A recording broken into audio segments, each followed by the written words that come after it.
Hello दोस्तों, good evening. मैं आपका होस्ट और दोस्त सुरेन अरोरा। शाम के 5 बजे हैं। 1 मई 2020 है आज।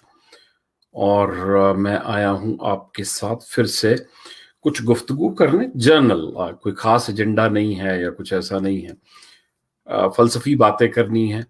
बातें करना मुझे अच्छा लगता है, आपसे जुड़ना मुझे अच्छा लगता है, इसलिए शेयर करने के लिए आया हूं एक बार फिर से।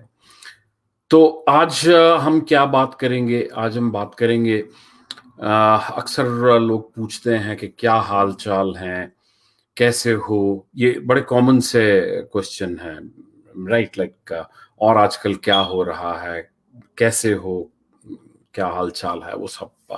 तो अंग्रेजी में अगर इसको कहा जाए तो कहा जाता है कि जी आपकी वेलबींग पूछे जा रही है, just want to check your wellbeing. तो वेलबींग का क्राइटेरिया क्या है? अगर आप अपनी अच्छी वेलबींग चाहते हैं, तो या आपको अपनी वेलबींग को इम्प्रूव करना है, तो उसका क्राइटेरिया क्या है? अ, चार बातें हैं। लाइक, वेलबींग का मतलब अंग्रेजी में सेहत भी होता है, कि सेहत कैसी है। चार चीजें दोस्तों बड़ी जरूरी हैं इस वेलबींग के लिए। एक तो है खाना, हम खाते क्या हैं या हम कितना खाते हैं, राइट?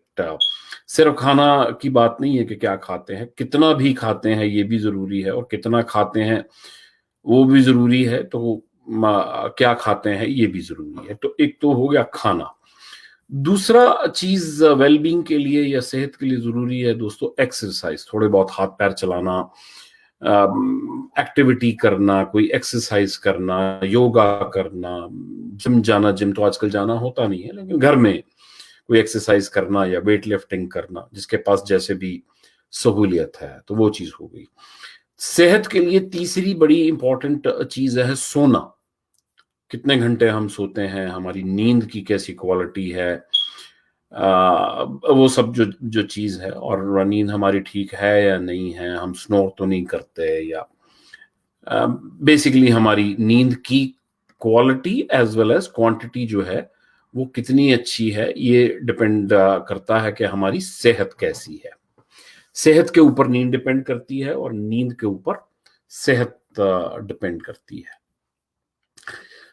चौथी चीज दोस्तों जो बड़ी इंपॉर्टेंट है और जो ज्यादातर इग्नोर की जाती है, वो होती है, उसको अंग्रेजी में कहते हैं लेजर टाइम। अगर इसको हिंदी या पंजाबी में कहा जाए तो पंजाबी में कहा जाएगा वेला टाइम। आप वेले कितने देर रहते हैं। अब ये सुनने में ऐसे लगता है कि जैसे वेला रहना जो है वो वेस्ट ऑफ टाइम है या कुछ है, लेकिन ऐसा नहीं है। अच्छी सेहत के लिए थोड़ा सा लेजर टाइम, थोड़ा वेला टाइम जो है वो बड़ा जरूरी है। सोना, जिसको हम नींद कहते हैं, वो लेजर टाइम नहीं है। अगर आप शॉपिंग करते हैं यहाँ वहां पे और निकलते हैं, तो वो भी जो है वो लेजर टाइम नहीं है। सोना या शॉपिंग या यहाँ वहां टाइम बिताना लेजर टाइम नहीं है। तो लेजर टाइम क्या है, वेला टाइम क्या होता है? लेजर टाइम कहते हैं बिना किसी बात के बात करना, जिसका कोई, जिस बात का कोई एजेंडा नहीं होता। तो इसको एग्जाम्पल कैसे देंगे? ऐसे लगता है कि जैसे मूर्खता वाली बात है कि यार ऐसी बैठ के बात करते रहो। वो लोग जो गांव से हैं, उनको याद होगा कि गांव में एक चौपाल होती है, वहां पे हुक्के लगे होते हैं, और शाम को जो है या दिन में जो है वो बुजुर्ग लोग या शाम को लोग जाके ऐसे ही बैठ जाते हैं गप्पे मारने के लिए, जिसको कहते हैं गप मारना। हम जहाँ पे बड़े हुए उस जमाने में एक बाहर, घर के बाहर बरामदे में या वैसे एक तख्त पोश सा लगा होता था, जहाँ पे आकर लेडीज बैठ जाती थी या आदमी लोग बैठ जाते थे। गुजर रहा होता तो इधर उधर की बातें करना, कोई एजेंडा नहीं होता था, कोई मकसद नहीं होता था, कोई टॉपिक नहीं होता था, कोई ज्ञान नहीं बघारा जा रहा होता था, लेकिन ऐसे ही जो है वो रिलैक्सेशन के लिए एक दूसरे से बातें करना। वो बातें अब खत्म हो गई हैं। ये जब कोरोना नहीं शुरू हुआ था, तो मेरा एक कजन है लंदन में, लंदन यूके में। तो मैंने उसको कहा कि बात सुन, मैं आने की सोच रहा हूँ लंदन, तो तेरा क्या मसरूफियत रहती है या तू कैसे बिजी रहता? तो उसने कहा भैया ये तो बड़ी अच्छी बात है कि आप आने की सोच रहे हो, लेकिन जब भी आना ना मुझे बस 2 महीने पहले जरूर बता देना। 2 महीने पहले मुझे बता देना, ताकि हम लोग उसको प्लान कर सकें। कुछ। तो मुझे बड़ी हैरानी हुई कि यार मुझे अपने कजन से मिलने के लिए भी 2 महीने, और ये दुनिया का तरीका है, ये आज की दुनिया का तरीका है कि पहले बताना है। और अगर आपको याद हो तो हम लोग जब स्कूटर चलाते थे, मोटरसाइकिल चलाते थे, तो किसी के भी घर के पास से गुजरते थे तो ऐसे ही घुस जाते थे, आवाज देके घुस जाते थे। वो आवाज भी इसलिए दी जाती थी कि पता नहीं कोई अंदर कोई काम ना कर रहा हो या बिजी ना हो, और को पूछते थे कि हाँ भाई तू कैसे आया, बस ऐसे ही गुजर रहा था, मैंने सोचा कि चल तेरे से मिलता चलूंगा। राइट, जैसे मैंने कहा कि तख्त पोश होता था या घर के बाहर एक लिविंग रूम या ड्राइंग रूम सा होता था, लोग अगर बैठ जाते थे ऐसी बात करने आ जाते थे, शाम की चाय साथ पी लेते थे दोस्तों के साथ या रिश्तेदारों के साथ। लास्ट टाइम जब मैं दिल्ली गया दोस्तों, लास्ट टाइम की बात है, तो एक दोस्त को फोन किया मैंने, जो स्कूल कॉलेज का है, मोहल्ले के जो दोस्त है। हाँ भाई क्या कर रहा, उसने कहा तू कहाँ है, कब आया, कनाडा से कब आया, मैं अभी आया हूँ क्या। तो उसने कहा अच्छा अच्छा तू कहाँ है, मैं अभी आ रहा हूँ। और यकीन मानिए 15-20 मिनट में, आधे घंटे में वो दोस्त जो है वो आ गया होटल, और बड़ा खुश हुआ, मिलके गले गले मिले, और क्या प्रोग्राम है, क्या कर रहा है, हाँ ऐसे ही, कैसे आया, कब आया, बताया ही नहीं तूने, ये हो गया वो हो गया। ठीक है, मैं उसने दूसरे दोस्त का नाम लिया कि मैं दूसरे दोस्त को बताता हूँ, बड़ी खुशी हो गई यार, कमाल है तुम तो। दूसरे दोस्त को फोन किया, वो भी आ गया, तीसरे दोस्त को फोन किया, वो भी आ गया, फटाफट मिलना जुलना जो है वो शुरू हो गया। चौथे दोस्त के पास के बारे में जब हमने सोचा तीनों ने मिलके, तभी चौथे दोस्त के पास उसको सरप्राइज देते हैं, वो दुकान पे रहता है, वो आ तो सकेगा नहीं, उसकी बड़ी दुकान है वहीं दिल्ली में, एक एरिया है करोल बाग, उसमें उसकी दुकान है। तो हमने कहा यार नहीं, उसको सरप्राइज देते हैं, तीनों दोस्त जो हैं वो उसके पास चलते हैं, और हम तीनों दोस्त जो है वो उसकी दुकान में चले गए। तो वहां जब उसको दुकान में जब गए, तो इधर उधर सरप्राइज देने के लिए बताया नहीं कि हम कौन है कौन नहीं है, उधर देखने लगे तो कोई नजर नहीं आया, मतलब वो नजर नहीं आया। तो एक लड़का सा नजर आया, उससे पूछा कि, नाम लेके पूछा हमने दोस्त का कि वो कहाँ है। तो उन्होंने कहा जी कि आप कौन है, उस बच्चे ने कहा, या उस लड़के ने कहा कि आप कौन है। तो हमने कहा कि नहीं हम तो उनके बेटा, हम जो हैं वो उनके दोस्त यार हैं। तो उन्होंने कहा जी उनको तो गुजरे हुए 2 साल हो गए, उनको गुजरे हुए 2 साल हो गए, मैं उनका बेटा हूं। और हम लोग जो है वो तीनों के तीनों एकदम से हक्के बक्के रह गए कि ये कैसे हो गया। और हम तीनों में से एक जो दोस्त था वो तो रोने लग गया, और मैंने जब उसको चुप कराने की कोशिश की और मैंने उसको कहा कि नहीं ऐसे होता है, कोई बात नहीं, तो उसने कहा कि नहीं तेरे हिसाब से तो होता है, लाइक तू तो बाहर चला गया, तू तो छोड़ के चला गया, हम तो एक ही शहर में रहते हैं और बिल्कुल आसपास रहते हैं, और 2 साल हो गए और मुझे पता ही नहीं। हम एक दूसरे से मिलते नहीं हैं, हमको लगता है ये कोई छोटी मोटी बात है, क्या फर्क पड़ता है, या हम किसी भी छोटी बात से हम किसी से नाराज हो जाते हैं या कोई बात लेके बैठ जाते हैं। हमको यही नहीं पता कि जिंदगी जो है बहुत छोटी सी है, और हम जो छोटे छोटे गिले शिकवे लेके बैठे हैं या चुप होके बैठे हैं, ये ठीक बात नहीं है। तो वही उसके लिए जरूरी है कि हम सब लोग मिलते रहें, या जैसे हम बात कर रहे हैं कि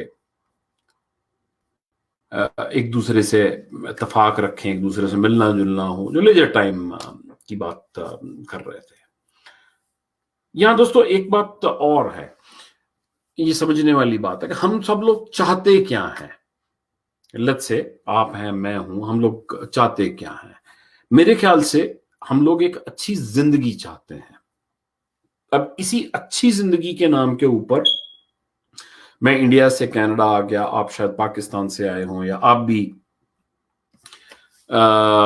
इंडिया से आए हों या किसी और मुल्क से आए हों, अच्छी जिंदगी के नाम के ऊपर हम स्कूल में पढ़ते हैं, हम किताबें खरीदते हैं, हमें स्कूल में पढ़ाया जाता है, एग्जाम में अच्छे नंबर आते हैं, कॉलेज में पढ़ते हैं, किस लिए कि आगे जाकर एक अच्छी जिंदगी जी सकें।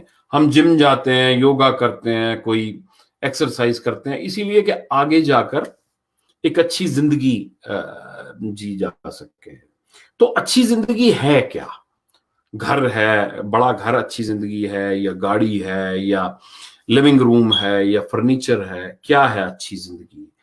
ये जो चीजें मैंने नाम गिनाई, आपको घर हो गया, गाड़ी हो गया, गहने हो गए, लिविंग रूम हो गया, ये बहुत जरूरी हैं, लेकिन ये लाइफ की असेसरीज हैं। इनसे जिंदगी आसान हो जाती है, ये सामान है।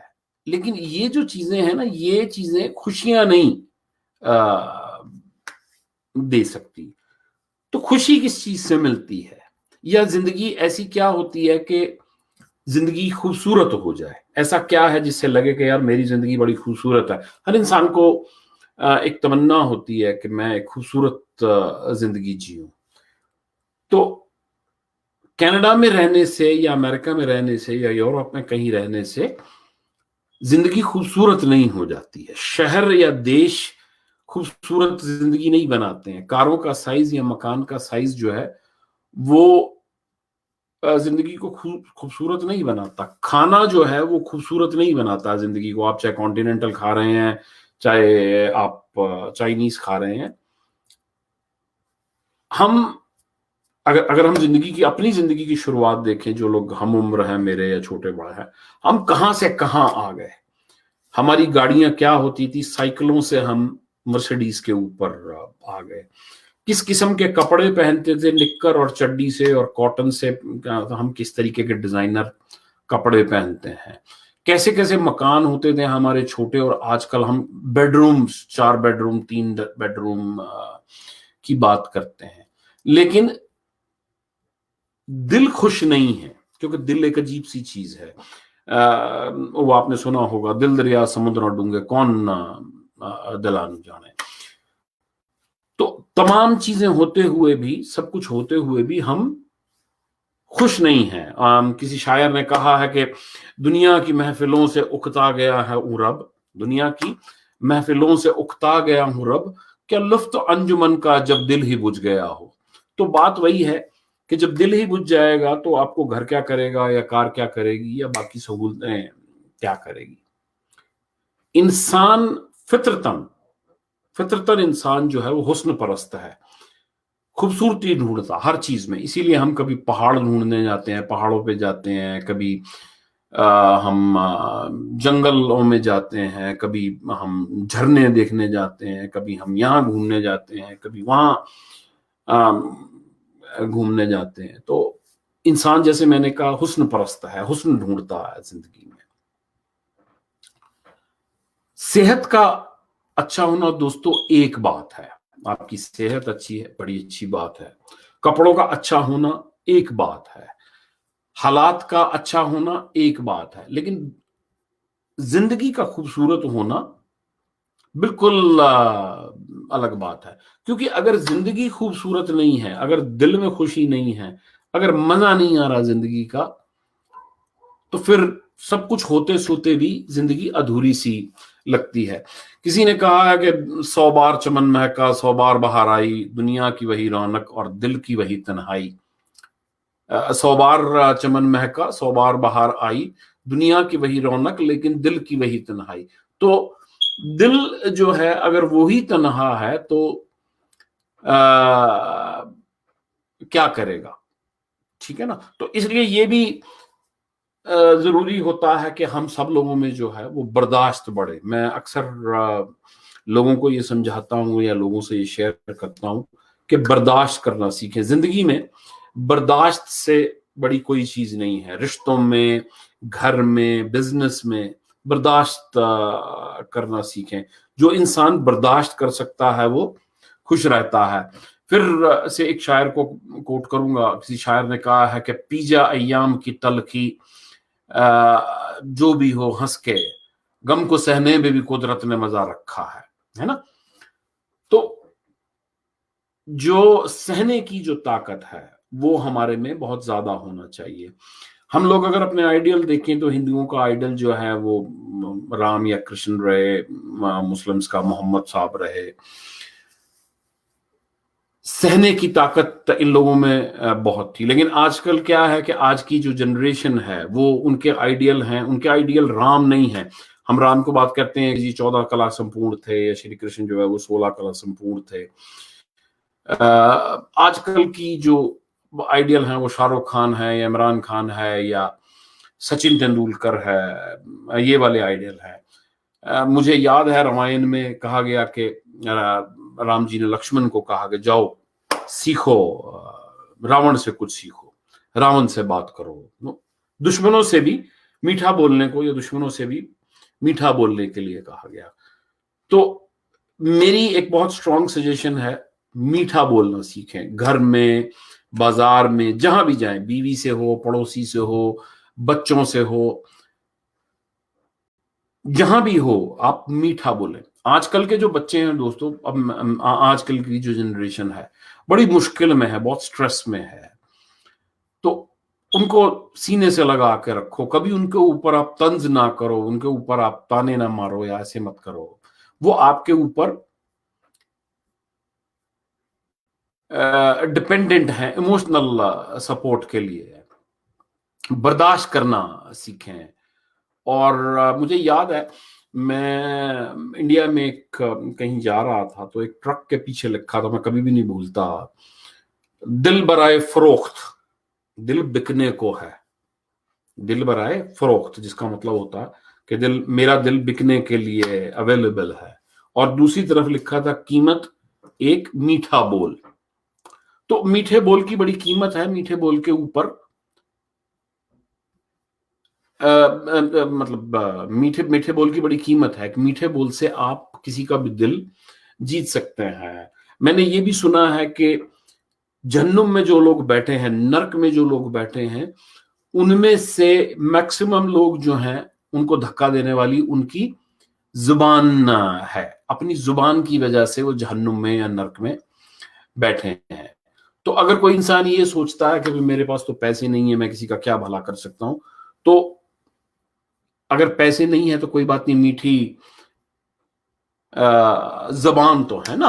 और अगर दुखी भी हो आप, अगर आप में दुख है या आप में तकलीफ है, तो क्या हुआ, मीठा तो आप हमेशा बोल सकते हैं।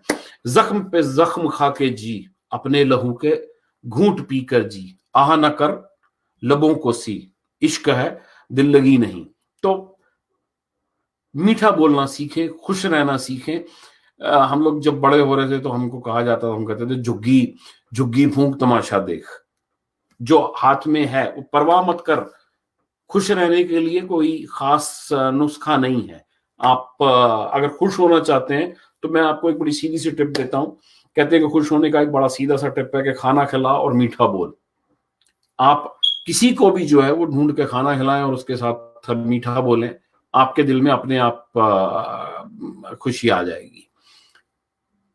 मीठा बोले, दूसरों को इज्जत दें। एक बात हमेशा याद रखें दोस्तों, मौत पर आकर हर चीज जीरो हो जाती है। सारी अकड़, सारा ज्ञान, सारी आपकी दौलत, जिस दिन मौत आएगी उस दिन सारी चीज जो है वो जीरो हो जाएगी। तो दान दें, मीठे बोलने का दान दें, पैसे का दान दें, सामान का दान दें, किसी भी चीज का जो है वो दान दें। मुस्लिम्स के लिए ज़कात जो है वो सिर्फ मुस्लिम्स के लिए होती है, लेकिन सदका आप किसी को भी दे सकते हैं। सदका देने के लिए आपको जरूरी नहीं है कि आपके अपने रिलीजन के लोग हों। आप कुछ और नहीं दे सकते, खुशी तो दे सकते हैं ना। एक कहानी मैंने सुनी है, क्योंकि एस्ट्रोलॉजर हूं, तो एक कहानी मैंने सुनी है कि एक आदमी किसी फकीर के पास गया। वो फकीर जो है वो ऊपर वाले के साथ जुड़ा था। तो उसने फकीर को कहा कि जी मेरी किस्मत का हाल पड़े, जरा मुझे बताएं। तो फकीर ने कहा कि क्या बताऊं, तेरी किस्मत में कुछ खास लिखा नहीं है, थोड़ा थोड़ा थोड़ा करके ही गुजारा तेरा चलेगा। तो उसने कहा जी मेरा एक आप काम कर सकते हैं। बोला हाँ। तो बोला ऊपर वाले से बोलो कि जो भी मेरी किस्मत में लिखा है एक ही बार दे दे। तो फकीर ने कहा कि एक ही बार अगर ले लेगा तो फिर आगे का क्या करेगा। तो उसने कहा जी मैं जानूं, आपको क्या लेना देना, जो भी मेरे को खाने को मिलना है, पीने को मिलना है, जो भी मिलना है, मेरे को एक ही बार दिला दो। तो उस फकीर ने ऊपर वाले के यहाँ पे सदा की, रिक्वेस्ट की कि जी ये ऐसे ऐसे कह रहा है। तो ऊपर वाला राजी हो गया। उसने एक ही बार में सारा खाना वो दुनिया भर के पकवान आ गए, दुनिया भर का खाना आ गया। तो उस आदमी ने अपनी बीवी को कहा खा ले, आज ऐश ले ले, फिर बाद में पता नहीं मिले ना मिले, बाद में क्या मिलना है, सारी खुशियां हमें मिल रही हैं, खा ले, जो जो भी हमारे किस्मत में था हमने सब ले लिया है, तो अभी खा ले। जी भर के खाया, पेट भर के खाया, क्योंकि आगे तो मिलना नहीं था। बाकी जो बच गया वो फकीरों में या जिन लोगों के पास नहीं होता था उनको बांट दिया गया। अब ये हुआ क्या कि जितना बांट दिया गया, ऊपर वाले के ऊपर लाजिम है कि वो जो आप बांटते हैं वो 10 गुना जो है वो वापस कर देता है। तो वो जो 10 गुना वापस आया, उसमें से फिर अपना पेट भरा, फिर अपना वो करा, बाकी जो बचा वो फिर दोबारा बांट दिया। कुछ दिनों बाद एक फकीर वहां से गुजरा, वो वही वाला फकीर वहां से गुजरा, और उसने देखा कि यहाँ तो इतना बड़ा लंगर लगा हुआ है, इतनी यहाँ पे चहल पहल है, ये चक्कर क्या है। तो उसने उस आदमी को देखा, उसके तो हालात बदले हुए थे। तो उसने ऊपर वाले को फिर कनेक्ट किया और उसने कहा कि जी ये क्या हो गया, इसका तो सारा हमने एक बार में दे दिया था। तो ऊपर वाले ने कहा कि मुझ पर लाजिम है कि जो मेरे बंदों को देता है मैं 10 गुना वापस करता हूं। तो इस आदमी ने जो है वो किया कुछ ऐसा है। हमारे गुरुद्वारे, हमारे मंदिर, हमारी मस्जिदें इसी तरीके से चलती हैं, हम देते हैं और वहां से बांटा जाता है और वहां पर कभी भी कम नहीं पड़ता। तो दोस्तों मैसेज सिर्फ आज का इतना है कि अपने घरों में, अपने रिश्तेदारों में मुकाबला ना करें, माफ करें, प्यार करें। कुछ अगर किसी से गलती हो गई है तो उसको इग्नोर करें, जिंदगी में प्यार बांट के जाएं। आप कल को अगर ना रहें तो आपके जानने वाले, आपके रिश्तेदार, आपके दोस्त, आपके परिवार वाले आपको इस तरीके से याद करें कि बहुत प्यार वाला इंसान था। प्यार करें दोस्तों। माफी चाहता हूं, आज बहुत लंबा हो गया। Thank you very much. अगर आप लाइक करें तो अच्छा लगेगा, कमेंट्स करें तो और भी अच्छा लगेगा। Thank you very much. आज के लिए शुक्रिया, कल फिर मिलते हैं। Thank you ji.